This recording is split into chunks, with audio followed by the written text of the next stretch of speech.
Okay, so the story that I'm going to read from is called Thank Heaven for Him, and it's just about my dad.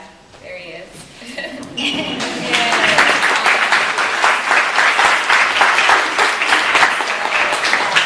Me and my father have a very strong bond. When I was little, I was a daddy's girl. I still am.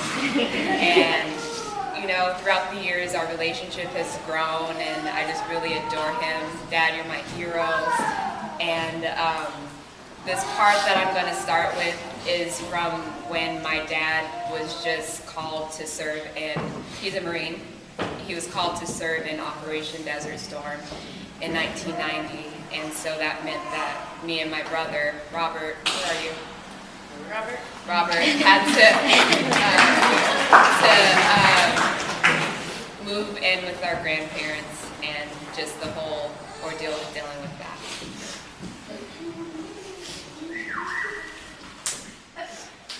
We were getting settled in our new digs in Irvine, California, when my plans for a pink princess canopy bed and my brother's dreams of a power wheel were put on hold. Our world was turned upside down. We moved to Detroit, Michigan with my dad's parents, Grandma Clara and Granddad Freddie, when he was deployed to Saudi Arabia. That was on August 20th, 1990, but we were too young to understand the gravity of the situation. I had just turned 6 and Robert was 5. All we knew was that some bad guy named Saddam Hussein was the reason our pops had to leave us. He was 30 years old then. It's a difficult thing for a youngster to process. To put things into perspective, ever since I can remember, I've been a daddy's girl, literally clinging to my dad every chance I had. I just couldn't let him out of my sight.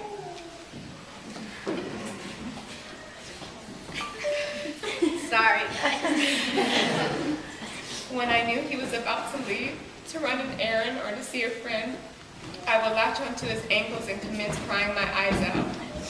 Given my fits, my dad's twin sister, Aunt Betty, was in charge of distracting me with the promise of crayons or a new hairdo.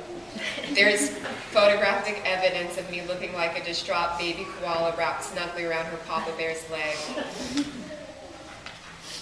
So imagine the pain of going from practically spending every hour with your father to suddenly not seeing him at all.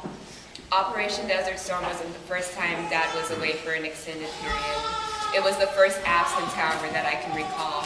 He had spent quite some time on a tour of duty in Okinawa, Japan when we were tots. My mom would take pictures of my brother and me to send to him, and I would mimic Dad saluting. Only my version of the gesture meant touching my index finger to the corner of my right eyebrow. Dad never wanted us to worry about him while he was in Saudi Arabia. He just trusted that my grandparents, aunts, uncles, and cousins would provide us with the care and support that he couldn't give us from the other side of the globe. My grandparents would watch the news in search of the latest details from the war. And one night I saw my dad's pictures on the local TV channel when its anchors honored the servicemen and women in the Middle East. That gave me something to brag about on the schoolyard for several weeks. Dad sent gifts to let us know he was thinking about us and that he was out of harm's way.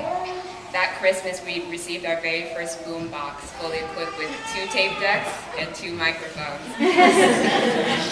It kept us busy, even if we annoyed our family members in the process. Finding creative ways to express ourselves and being around lots of relatives, no doubt to the sting of missing our father.